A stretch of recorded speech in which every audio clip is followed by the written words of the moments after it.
Hey guys, in this video I wanted to talk to you guys about what it was like when I first got into recovery to what it's like now. Early recovery to now, years later. So in the beginning, I was super lost. I didn't know up from down. I didn't know, I couldn't even cook for myself. I couldn't do anything. It was like, it wasn't just because I was in jail for so long. It was because I was on the streets. It's like I didn't even know how to function as a human to do even the basic things. It was crazy. I remember when I went to the dentist and he told me how to floss. I felt so stupid because I wasn't flossing right. And he tried to make me feel better and say, a lot of people are like that, but you guys, I still felt so embarrassed being my age and that I wasn't doing it right. I wasn't doing it at all for years.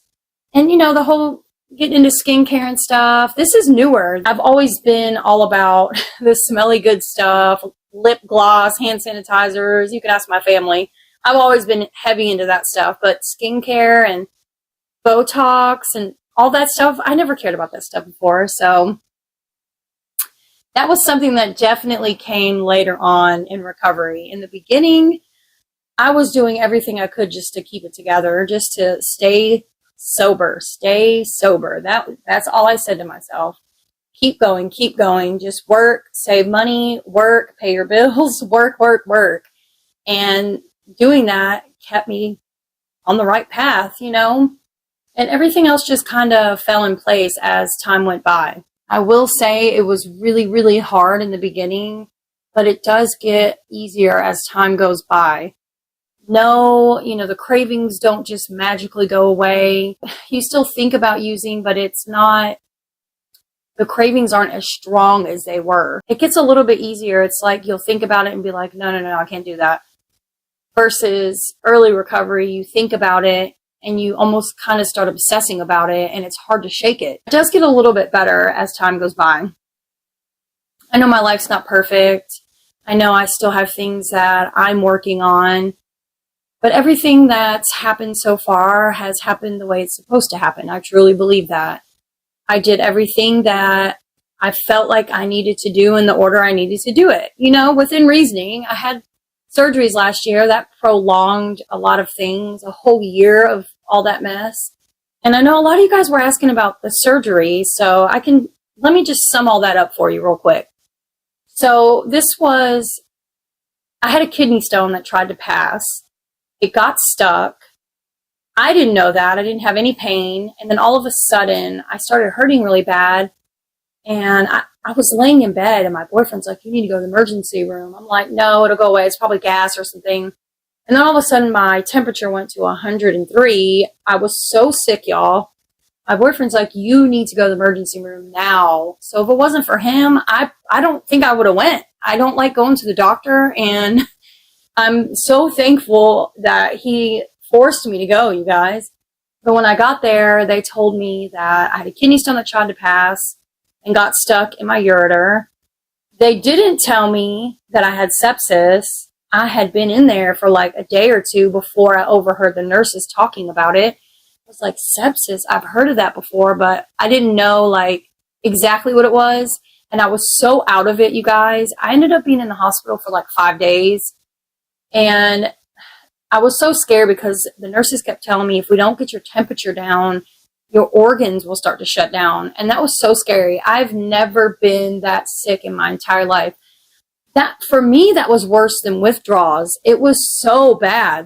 I literally felt like I was about to unalive. I was just weak. My brain wasn't working. I remember they were asking me questions about the procedure before I went in. And I remember crying because I'm like, I don't understand what you're asking me. They didn't call anybody either, which is crazy. I just signed the paper and they took me back. Long story short, they put a stent in, and then I had to wait 3 months with a kidney stent in. And oh my God, those hurt so freaking bad, you guys. Walking with those, and I worked my full-time job with it in. It was the worst pain ever, okay? So then I finally get into having the ureteroscopy. I don't know if that's how you say it. I got that done, and that's where they just go in and pull the kidney stone out. So I think that one was like 2 millimeters. I don't know. A couple months later, I go to a follow-up appointment, and they tell me that I have a larger kidney stone in my kidney. And I was like, why didn't you guys remove that when you did the first procedure? You know, it was just really weird to me. I don't know if they were trying to like drain my insurance. I don't know, you guys, but long story short, I ended up having to go back under again. So this is the third time they put me to sleep. The first time they put me to sleep is when I had sepsis and they had to put a kidney stent in. The second time was to remove the kidney stone. And the third time was to go in and laser the larger one. And then they put another kidney stent in. So this was all year last year. And the last kidney stent really, really hurt me really bad. My bladder was hurting so bad. Then they ended up telling me I have bladder disease. And I really think this came from all the stuff that they did to me and keeping that kidney stent in. I had a UTI they couldn't get rid of for 6 months. And I say they couldn't get rid of, but they weren't really trying to get rid of. They were prolonging and then giving me the same medications over and over again when I'm telling them they don't work. It was just horrible, you guys. It took everything inside of me to not use. I had went through something similar when I was 19, but I took pain meds and I was fully addicted to them. So that's why I didn't take meds this time. I was not about to go through that again. I did not even want to risk it. I just did what I had to do this time. But you guys, it was horrible. That's what my reels that I've made are about. And the miscarriage that I went through, that was probably the hardest thing I've had to do since I've been in recovery. It's like I've been tested so many times with my sobriety, but I refuse to give up, you guys. I went through 2 of the most traumatic things that I went through back in the day since I've been in recovery. And y'all, I am not giving up. If I can get through that, I can get through anything. And so can you. Mind over matter sometimes, you know. I'm not saying you don't have to take pain meds or you can't take them, but it's possible to not do it. If you don't trust yourself and you don't think you can do it, you don't have to make yourself do it. You can get through hard things without pain meds. Everybody's different.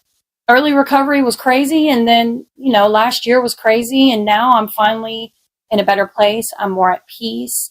Everything's coming together.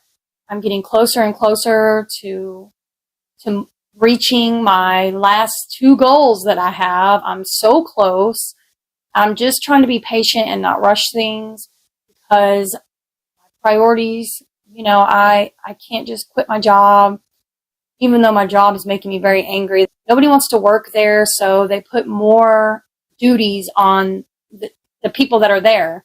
We literally have a bartender, which is me, that is serving and helping with to-go, and then we have the to-go person taking tables because we have no servers showing up for work. It's just a mess there, and I've never seen it like that before. So for me, I want to get out of that situation. I'm not dealing with that anymore. I've been there for almost 7 years, you guys. Like, they shouldn't be messing with me like they are just because they don't have anyone.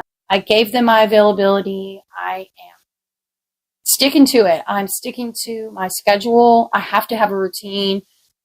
You know, my videos, my social media, this is important to me. This is getting me closer to what I really want to do in life, you know? So yeah, long story short, that's what I'm going through right now. I'm trying to figure out what the heck's next. I'm trying to figure out this job is doing. And yeah, besides that, everything else is fine. Everything else is going good. Like I said, I'm more at peace now. I can relax in my house and be okay. And that's something I couldn't do in early recovery. I couldn't sit still. I was super anxious. I'm a little anxious still, you know, I got my days, but then I was always anxious. I couldn't barely talk. So yeah, as time goes by, things do get better. You do find some peace in your life. You know, the takeaway from this video, don't give up. Just don't.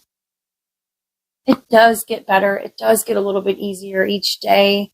Just keep going. Set goals. Even if it's just one thing at a time, even if it's something small, set a goal. And when you reach that goal, I'm telling you guys, you will feel accomplished and it'll motivate you to go to the next thing, to the next goal. Start small if you have to, whatever you have to do, because every step counts, even baby steps. I say it all the time. I hope this video helps you guys. See you guys.